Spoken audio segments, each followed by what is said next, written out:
Случвало ли ви се да заклещите или загубите веригата за почистване на канали в тръба?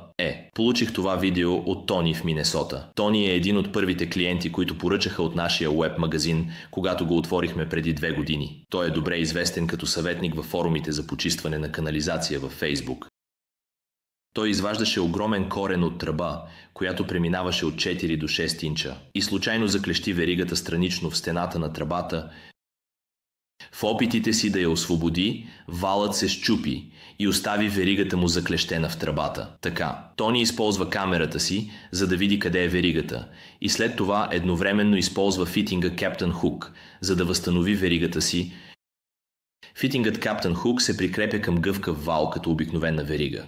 Но вместо почистваща верига, той има 2 регулируеми пръста. Както можете да видите, пръстите могат да се огъват по начин, който ги прави идеални за извличане на предмети, като мокри кърпи или пластмаса и дори влакнести корени.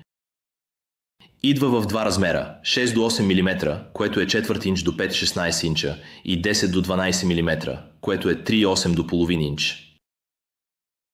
Тук в Европа наричаме търговците по почистване на канализация майстор. Определението на думата майстор е човек, който е придобил пълни знания или умения в техника. Според мен, Тони е истински майстор.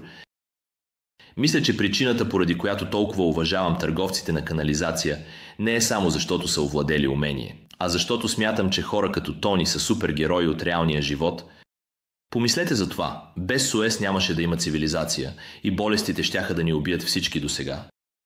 Така че дължим всичките удобства на съвременния свят на хора като теб, Тони. Благодаря ти, че сподели видеото, и благодаря, че гледаш. Ако ти трябва Капитан Хук, провери нашия уебсайт. Връзките са в описанието под това видео.